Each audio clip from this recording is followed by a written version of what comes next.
apparently they are texting Johnathan now. You know, in fairness, he's like an hour ahead. He's in Florida. Oh, there he is. All right, good.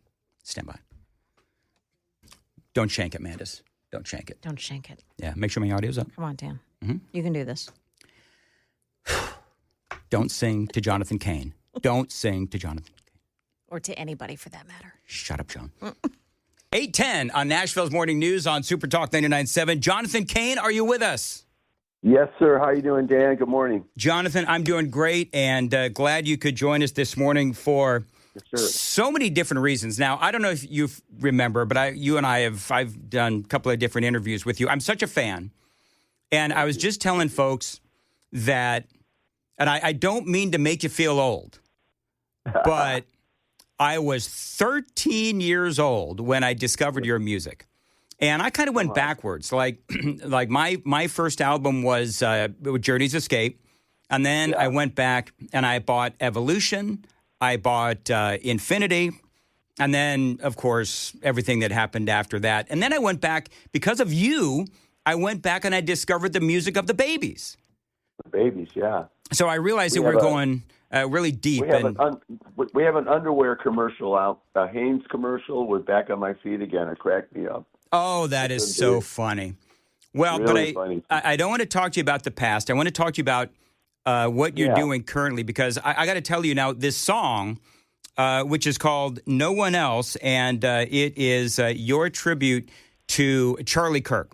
Now, it's not out yet. It's out later on this 24th. month, on the 24th. Okay, good. Yeah. But, and I hope I'm not breaking any rules, but no. I'm gonna play a couple of snippets of the song.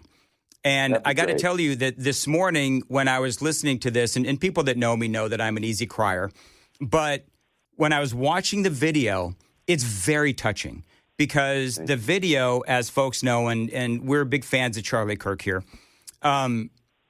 this is something, the assassination of Charlie Kirk, it has impacted us all. So the video begins actually with some Charlie Kirk audio. Listen to this, folks.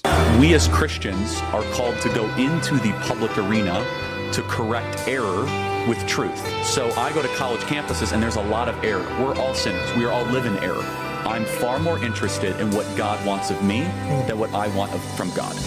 Now, and then, of course, the song comes in. I'm going to play some snippets of that, too. But, I mean, Johnathan, that message right there, that Christians have a calling to go into the public arena and spread the truth and to correct error with truth, is such a powerful message. And so folks who have listened to me for a long time know that is what I stand for as well.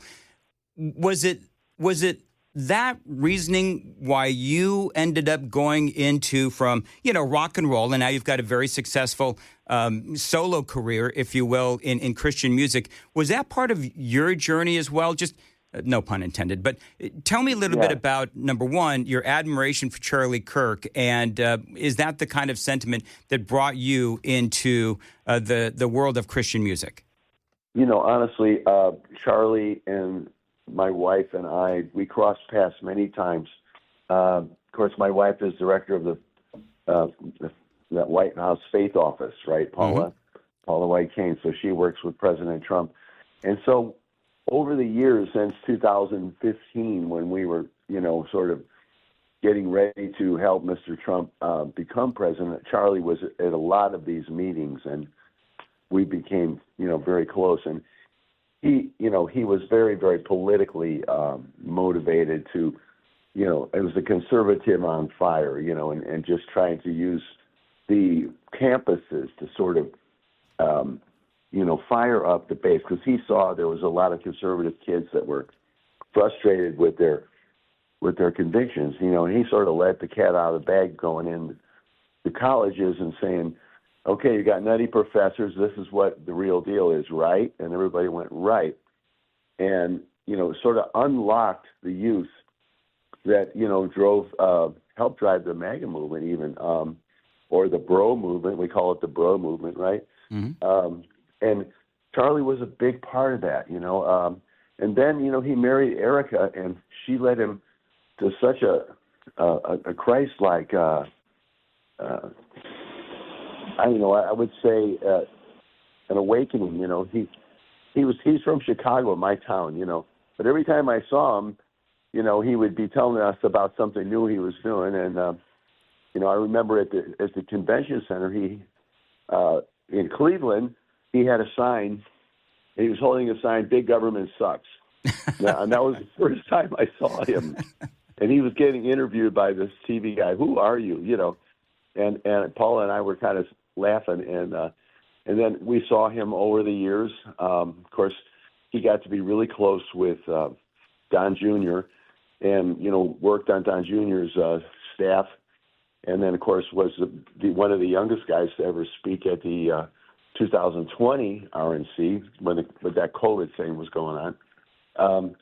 And then, I see him at Liberty University. And the last time I saw Charlie was 2 months ago, and he spoke at this fundraiser in Dallas. And he was just on fire, sharing his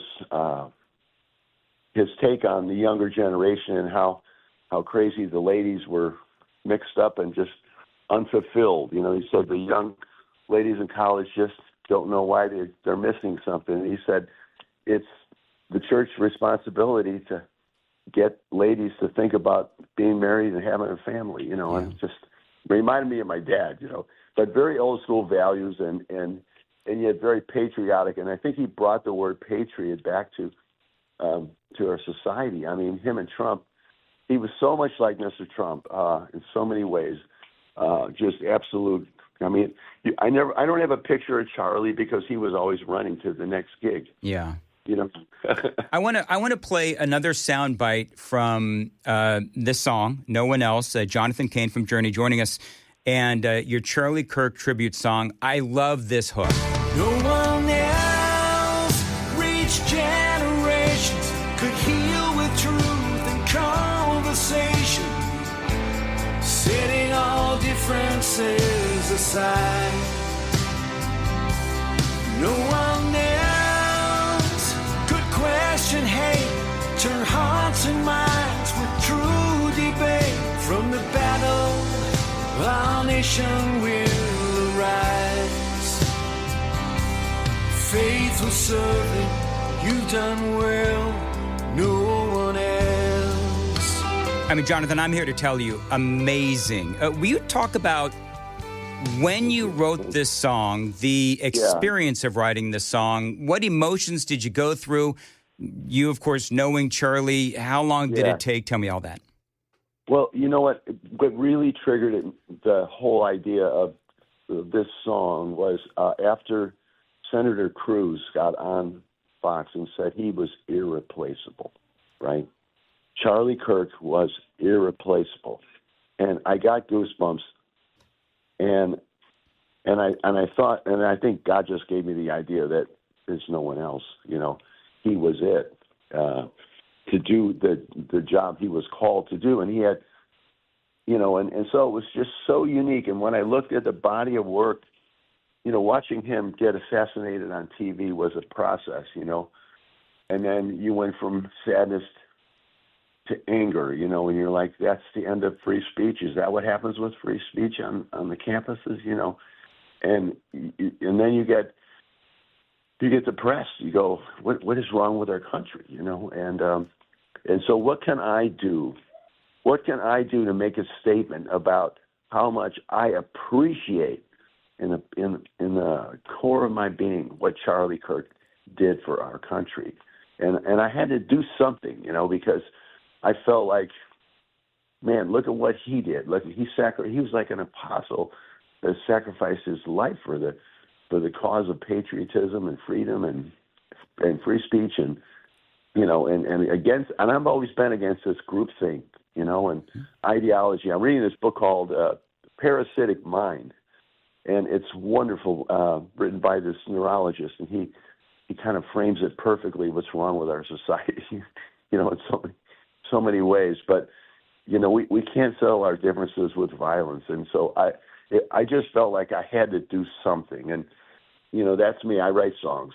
I get moved by events. I get moved. I pay attention to life. And when something like that happens, I wrote a song recently about the the terrible flood up in North Carolina called Amen to the Rescue, with all these Christians helping each other and digging out of the mud, from the disaster relief. So I have a disaster relief song. I write the songs that nobody's written because I can, and I do. And that's kind of my goal. I feel like a psalmist in a way, that God gives me a message.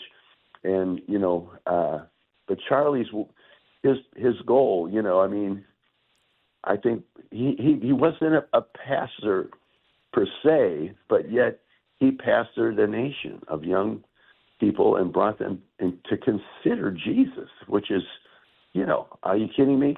To have those pillars in his, and then also to take on all the social pressures and ills and, the sexual frustration that the kids have. And he got right into the hearts and minds of those kids and made them feel like it was okay to talk about it, Wow.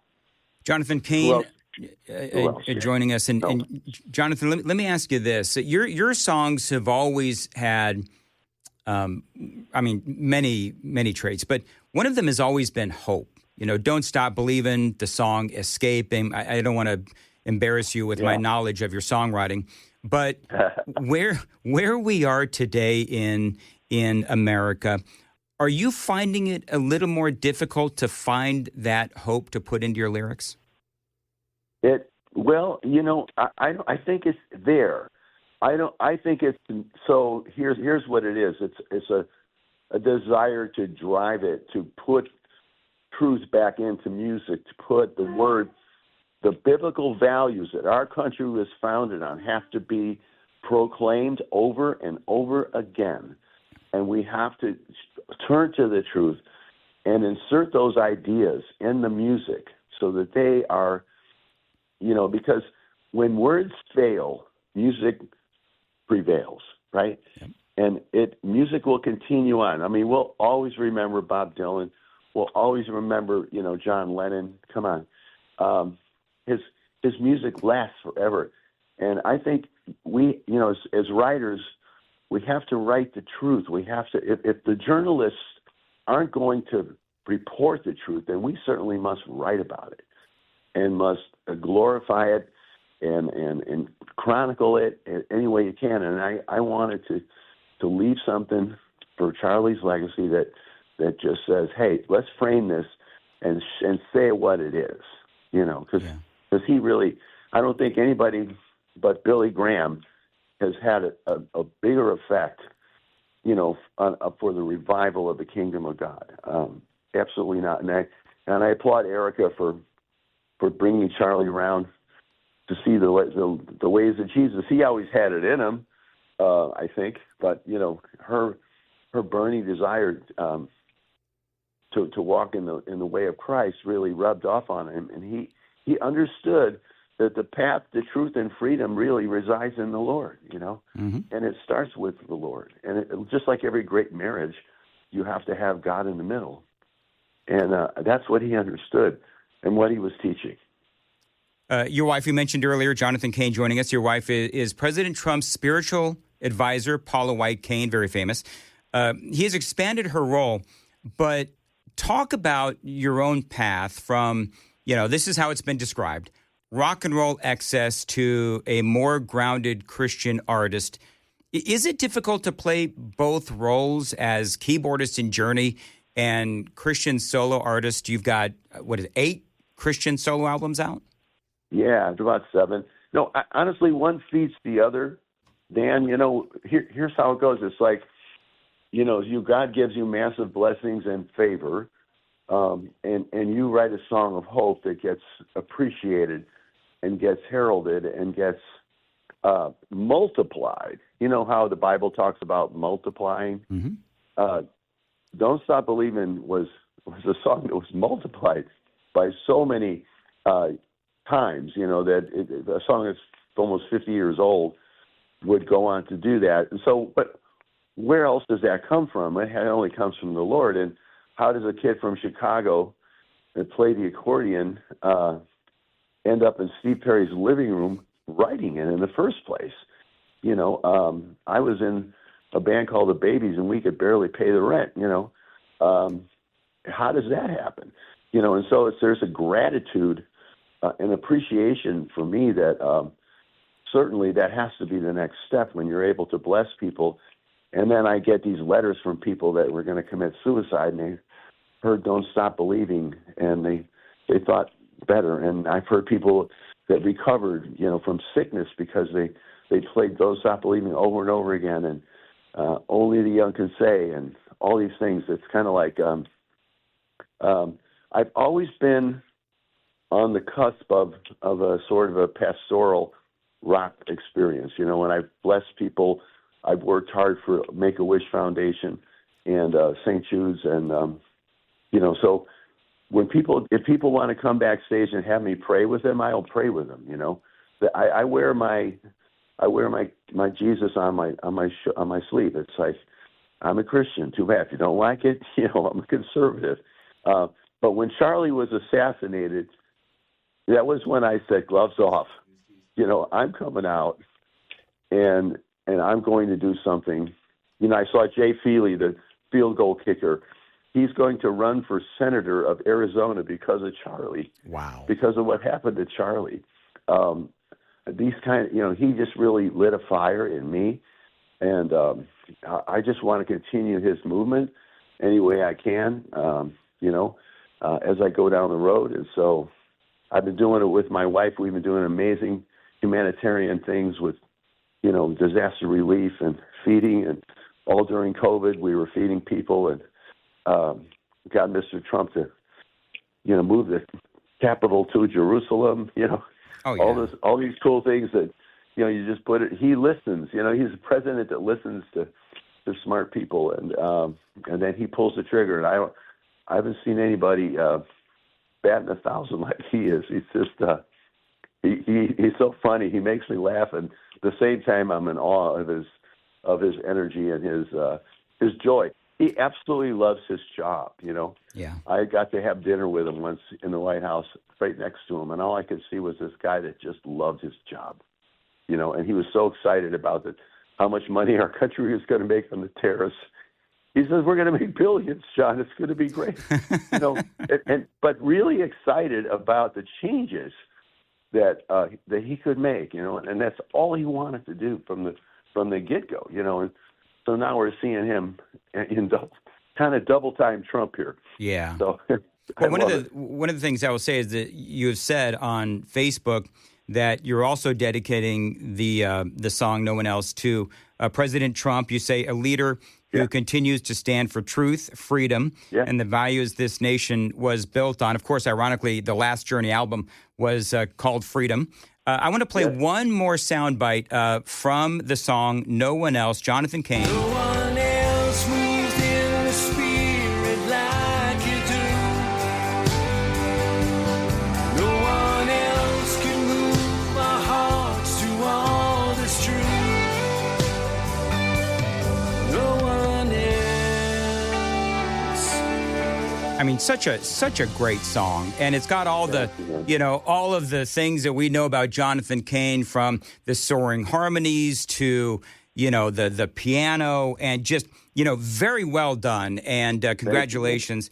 This is going to stream October 24th. And how can people get it? I mean, it's going to be everywhere, I'm assuming. It'll be on iTunes, and you can, it'll be on Spotify.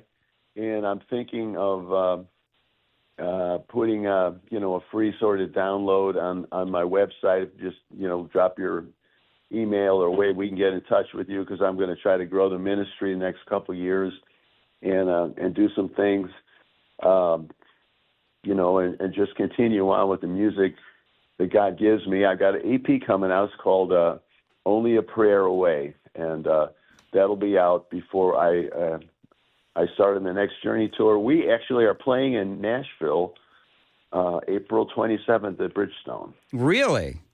Yeah. All right. You know what? I can almost guarantee you that I will be there April 27th. I know there is some scurrilous fake news out there that you are getting ready to retire and leave Journey, and I don't know if you've got 30 seconds to clarify. No, that was kind of misinformation.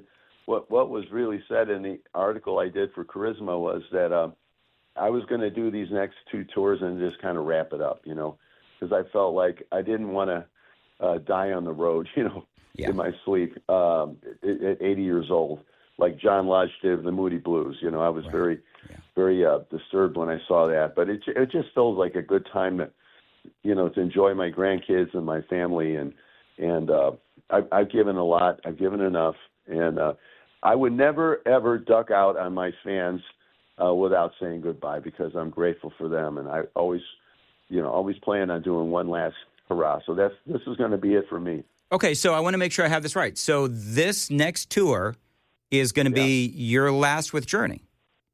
Well, it'll be 2 years. 2 years. There's 100. 2 years. So two different tours. It will be mine. Yeah, I don't know what Neil planned. I think Neil said he wants to go on and go on. And listen, here's the deal, Johnathan. Anybody who is a fan of yours wants you to enjoy life, and because you have given such enjoyment back to us. And if you want to retire, if you want to focus on the ministry and Christian, then absolutely Christian music, absolutely follow your heart and follow your mind. And I'll be here for you whenever you want to do an interview. And, please, in Nashville, when you're here, look me up and we'll have you on. Well, I sure appreciate it, Dan. You're amazing. And we need more stations like yours. Telling the truth. Continue to tell the truth in Jesus' name. All right, man. Thank you, Johnathan, and appreciate it. We'll talk to you again soon. Thank God I didn't sing Adam. Joan, I didn't sing Adam. Congratulations, aren't you proud of me? Dan. I am very proud of you. I did go about, how late am I? I'm about like 8 minutes late. We're going to cut the news and go straight to commercials. Okay. All right, so I guess I'm getting things thrown at me. So I'm going to do Zintex right here. But I thought that was a good interview. It was terrific. I didn't, so I did shank one thing. I don't know if you picked up on that, Joan, but. What'd you do? Well, there's been a lot of conversation about whether or not he is actually retiring from the road. Right. So the latest I saw was that was fake news, that he was not retiring. And then he very nicely corrected me. He well-danned me and said, well, he is retiring. And I think when he said he's got 100, I think that was 100 shows. So we've got 2026, 2027. And these tours last for a couple of, it's a long time. April 20, do you think they let me backstage at a Journey concert? Well, that was a nice interview. I bet you could get backstage. You think so? Yeah, I do. All right, you know what? I'm gonna escort. Just in case you get a little with an escort. So they can escort you right out. With an escort and security. Joan, did you hear what I did in that commercial that I just did? No. For King & Associates? Yeah. Can I just say that I amaze myself at ways to screw up. Like, there was that time a while ago, Sam actually reminded me when I was in the middle of a commercial and I was speaking and I somehow managed to whistle at the same time. Remember that? Yes. I think it was a nose whistle. No, it wasn't a nose whistle. We went back and zapruded it. We looked at the video. It came out of my mouth. It was the weirdest thing. He was mid-speech. I was mid-talk, and somehow, and I don't even know how to whistle. Give a little whistle. So then in that King & Associates insurance commercial, there's a line. They saved him thousands of dollars when the time came for new insurance. You know what I read? They saved him thousands of dollars when the time came for new insurance. Time tame. Yeah. Let's go. That verbal dyslexia, man. At least, you know what, though? You saved the shank for after the interview. I did. You went through that interview with your boy from Journey. Yeah, Johnathan Cain. And I consider any interview with a major celebrity where I don't embarrass myself. It's a huge win. As a huge win. It is. It's a huge win. I set the bar very low, and then when I somehow managed to even partially pull it off, then it's been a good day. I thought it was a good conversation. I do too. I like him. You know what I want to do? Tell me, Dan. I want to have him in for a podcast. Oh, because I love our advertisers. Everybody does. But sometimes I want to have a long conversation, like I did with Steve Perry from Journey. They don't get along real well, so I don't. Yeah, you don't want to bring that up.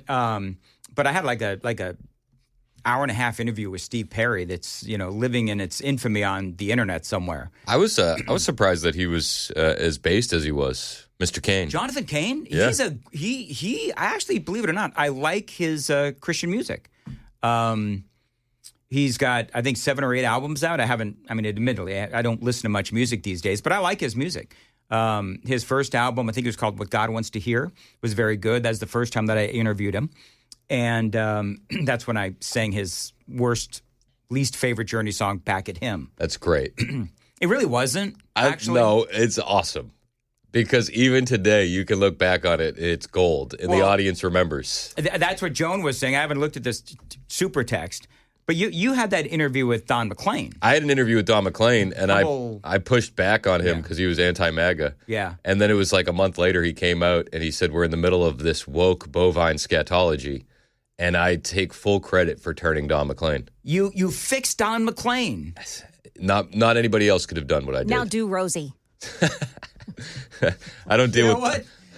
Who can Chris Hand fix next? I don't think that. I'm gonna start calling you the fixer. I don't think that that's possible. Fixing Rosie. Phil used to do this thing. Nobody would remember this here. Phil used to do this thing. Put your hand on the radio. You are healed. Yes, I remember that. I remember that. I remember that as a listener. When he used to do that. Phil is so missed in so many ways. Yes, indeed he is. All right, so. Did you see what's going on with Stephen Miller? Stephen Miller? Yeah. So I need some video. Jesse and audio, Waters last night. I don't watch Jesse Waters often, and I will say this: I've come around. I didn't believe in him when he took over for Tucker. Really? I didn't think he was going to be able to do it. He has been crushing it, dude. But he crushes it. Last night he was talking about Stephen Miller, and he called him a sexual matador. And it's something. It is. So, I don't know. It was just in passing. He didn't even pay it no mind. He said, it was this person, and sexual matador Stephen Miller, and then he just went on with his conversation. And now all I can do is picture Stephen Miller in a matador outfit, and I'll never be able to unsee it. No, I know why, and Joan, maybe you know why as well. But you know what they say about bald men. Oh, he takes his hat off. For people listening on the radio, I just very slowly, dramatically took off my hat. Very nice, Dan. Yes. Anyway. Sexual matador Mandis. Said no one ever.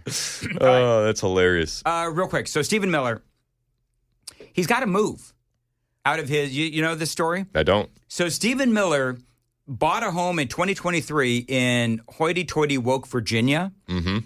And his neighbors and people in the community started harassing he and his wife. Ugh. So now, if you're watching on Super Talk TV, there's a video. Preying on families. That you got these bunch of Karens that are taking chalk and they're writing messages to Stephen Miller in front of his house, I guess.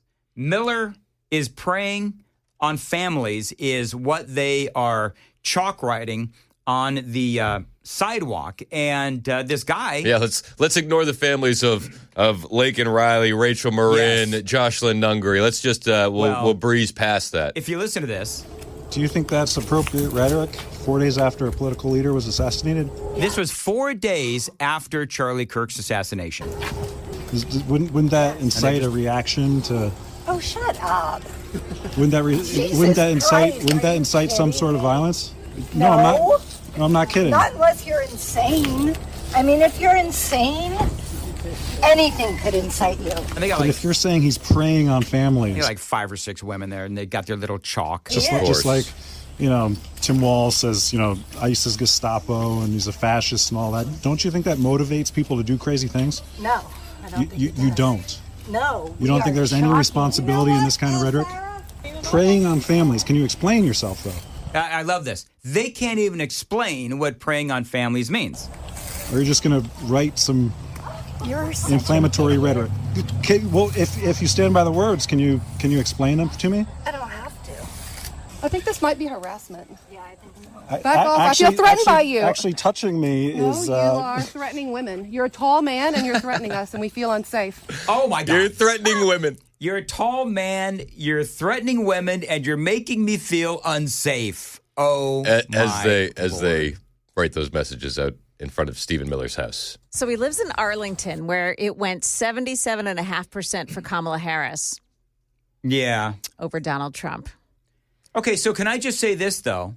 And I'm not victim blaming, but, I mean, he should have known that he was going to get... Do you know what they're doing? They are passing out flyers with his name on it and so forth, and they're not saying anything about being a sexual matador. No. They're same stupidity, preying on families and all that crap. Just dumb. They're wanted posters is what they did. Okay, did. Joan, yeah, you've seen them. They're wanted posters. Yeah. Well, and have you seen the posters that they've put up in New York City ahead of the No Kings protest? It's MAGA supporters, and it's like a white guy with a MAGA hat and a Confederate tattoo with a heart. And then it's a white woman with a MAGA hat. But then there's the huge circle around their head with an X through it. Oh, nice. Okay. The party of peace and tolerance. I wonder what would happen if we did that.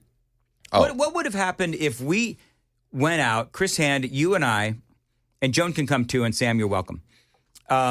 If we went out with signs that were very much like that with Kamala Harris and a circle with the thing through it, how do you think that would have gone? Oh, my Lord. I don't think it would have gone well. Been insurrectionists, white supremacists, racist, the whole thing. Homophobes. So I've invited Senator Heidi Campbell onto my show. Uh-oh. Publicly and privately. Looking to dumb down your show? I got her text. I got her phone number. I sent her a text message.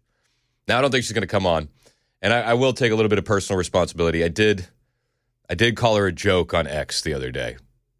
I added her too. Well, you're being truthful. No lies detected. So yeah, I was going to say no lies detected. Very good. But could you imagine if I went to her home and on her sidewalk left messages that she's preying on dumb people? Yeah, that's exactly right.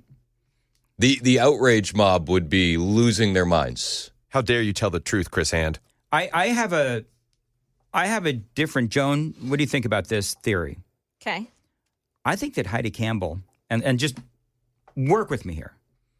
I think Heidi Campbell is scared to come on your show. Now, here's why. Heidi Campbell heard that you converted Don McLean. Oh, this is true. And she's like, oh, no, I don't want to be healed by Chris Hand. I can't become a Republican. No. I can fix her. I can fix her. By the hand of Chris? I would love for her to come on the show. She keeps saying, like, she's posting videos, and it's like, this guy got picked up at his immigration court. This is what MAGA voted for. And I'm like, yes, you're absolutely right. That's what I voted for. What is it you didn't understand? I voted for mass deportations. Mm-hmm. And she's, they're grabbing people off the streets. And it's like, yes, because you're not letting ICE into the prisons in these cities. Yes. They're calling it disappearing, of course, as you it's know. The disappearing. Yeah. Which we finally got some proof in they want to see all the brown people deported with the officer out of Hanover, Illinois, from Montenegro. Oh, did you hear about that? Oh, yeah, the illegal alien cop. That was illegal alien? Been a cop for, since 2016 or something like that? His tourist visa expired in 2015. So he got hired. He's been a cop since 2016. He got hired with an expired visa. Isn't that crazy? As a police officer. This is the second story like that. There was a guy in Maine, too, who was a police officer at Old Orchard Beach. Mm-hmm. And the only reason he got busted was because he went to buy a personal firearm, and the background check caught him. You know the background checks that don't work, that we need better background checks? Yes, got it. All right, very good. Well, what's coming up on the big Chris Hand show? Well, we're going to talk about John Bolton being indicted. Who gets the first mustache ride in federal prison? These are the tough questions that we're going to ask on the Chris Hand show. We'll talk about the Trump... What? Nothing? We'll talk about the plans for peace with Donald Trump and Vladimir Putin, and we'll also we'll do a little bit of Agenda-Free Friday. We'll let our friends call in, and we can talk about whatever you want to talk about. And Monica Page will be joining us from the White House. Did you hear, Joan, that Chris Hand is on Fox News? You are? Have you talked about that? Am I allowed to?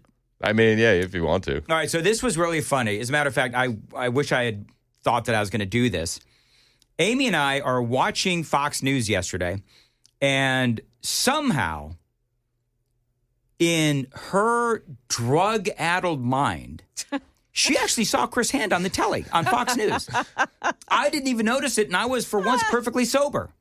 So there was a commercial for your church. Yep. And It's myself, my wife, Kennedy, Millie, Brooks, Bishop. They're all in it. So I don't know if this is going to work because I sent. Oh, I don't have time to do this now. I don't think you want to because I'll be honest with you. Your high-pitched voice in the background, I don't know. Dan. Should I do this, Joan? Oh, yeah, you should do it. Hold on. I don't. How much time have I got? Do I even bother to do this? Are you you're gonna start worrying about the time now, Dan? Amen. Thank you, Chris. Shh.